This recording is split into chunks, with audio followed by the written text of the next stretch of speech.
জীবন গতিশীল, আর এই গতিশীল জীবন কখন কোথায় নিয়ে যাবে বা কোন মোড়ে যে দাঁড়াবে এটা আসলেই আমরা কেউ জানি না।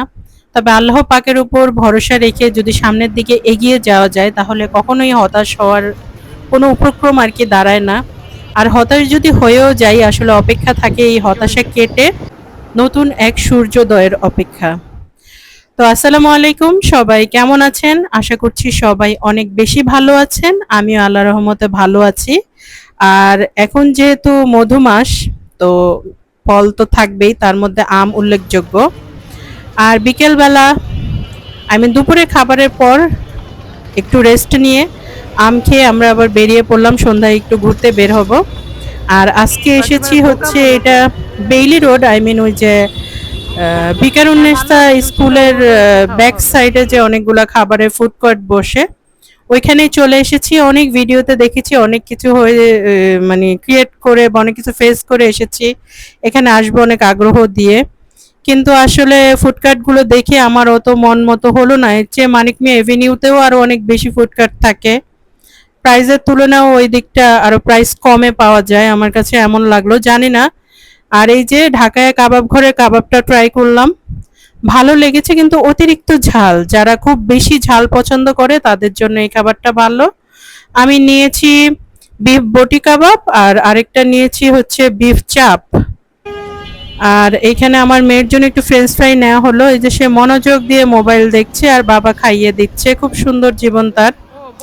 যাই হোক, এখানকার খাবার আমার কাছে মজা লাগলেও খুব বেশি ঝাল লেগেছে, প্রাইজিংটাও একটু বেশি লেগেছে। যারা ঝাল পছন্দ করেন তারা যেতেই পারেন, তবে আমি মনে হয় আর এখানে আসবো না। যার যার পার্সোনাল একটা চয়েস থাকে। আর এটা হচ্ছে পরের দিন নাস্তা খাওয়ার পর আবার সেই আম, সারাদিন কাটছে, হয় আম না হয় লিচু। দেখা যাচ্ছে যে এই হেভি খাবারগুলো কম খেয়ে এই ফল খাওয়া হচ্ছে বেশি, এটাও হয়তো ভালো। তো আজকে একটু বের হব, আজকে যাচ্ছি হচ্ছে আম্মুর বাসার দিকে। প্রায় অনেক দিন যাইনি, এর জন্য এখন আবার যাচ্ছি, একটু ঘুরেও আসি। আর কিছু কাজও জমে গিয়েছে, আসলে বাবুকে নিয়ে একা একা করা যায় না, আম্মুর বাসায় গেলে একটু হেল্প হয়, ওকে রেখে যাওয়া যায় বা আম্মুকে নিয়ে বের হওয়া যায়, সব কিছু আর কি মেনটেন করেই যাচ্ছি। আবার অনেকদিন যাওয়া হয় না, সব মিলিয়ে যাচ্ছি, ভালো লাগছে, ওয়েদারটা খুব সুন্দর, একটু মেঘলা মেঘলা ভাব। আর আমার বাসায় তো আজকে প্রচুর বাতাস, তো বাসায় ফেলে রেখে আসতে একটু খারাপই লাগছে, তারপরেও আর কি যাওয়ার জন্য যাচ্ছি। আর আকাশটাও একটু মেঘলা মেঘলা, সবকিছু মিলিয়ে খুব ভালো লাগছে। আর বাইরেও একটু কাজ আছে, একটু ব্যাংকে যাব ফার্স্টে, এরপরে আম্মুর বাসায় চলে যাব। ব্যাংকটা আম্মুর বাসা থেকে একদম কাছে, তো সব মিলে বের হয়ে পড়লাম, এখন যাচ্ছি। আর আমার এই এলাকাটা খুব সুন্দর, গাছপালা দিয়ে ভরা। ঢাকার ভিতরে এত গাছপালা কোন সাইডটায় দেখা যায় আমার জানা নেই, আমার এখানে মোটামুটি আছে ভালোই। তো চলেন যাওয়া যাক।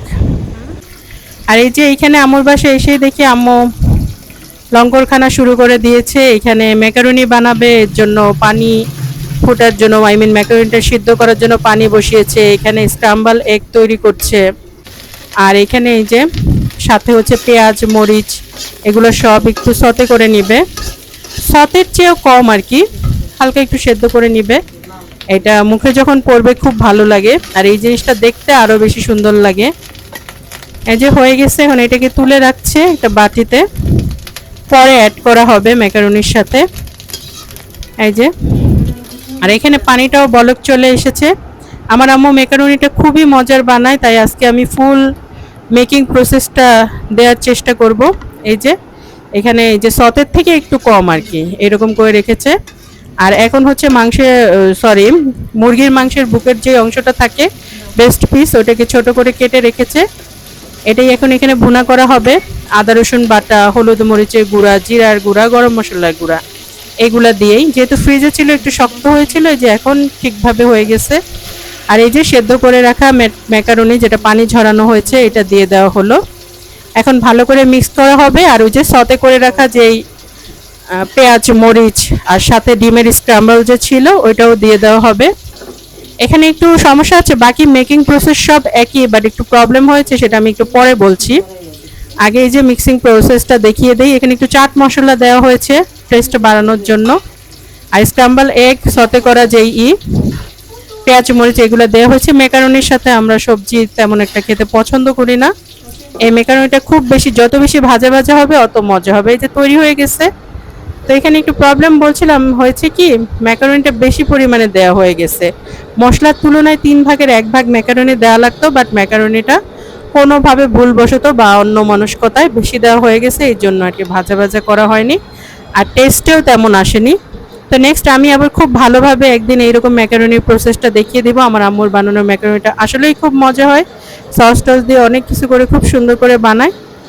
তো আজকে খাচ্ছি যে এরকমটা হয়েছে, একদম খারাপ হয়নি খেতে, বাট ওই যে একটু বেশি পরিমাণে ম্যাকারনি দেওয়াতে মশলাটা একটু কম হয়ে গেছে, মাংস কম হয়ে গেছে, যেটা অতটা মুখরোচক হয় না। মানে সব প্রসেসই ঠিক আছে, শুধু ম্যাকারনিটা 3 ভাগের 1 ভাগ দিলেই মোটামুটি ঠিক হয়ে যেত। ভুলবশত দেওয়া পড়ে গেছে, সেদ্ধ করা হয়ে গেছে, তো ওইভাবে দেয়া হয়ে গেছে।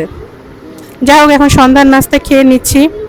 আর হচ্ছে নাস্তা যাই করি 1 কাপ চা না খেলে হয় না। আর আমার বাসায় একজন চা মাস্টার আছে, সেটা হচ্ছে আমার ছোট ভাইয়ের বউ। তো ওর হাতেরই 1 কাপ চা দিয়ে শেষ করব আজকে সন্ধ্যার নাস্তা। এই যে চাটা খুব মজা হয়, ও খুব সুন্দর চা বানায়, খুবই ভালো লাগে। ওর নানা বাড়ি সিলেট, ওই জন্য ওর চায়ের একটা পারদর্শিতা আছে।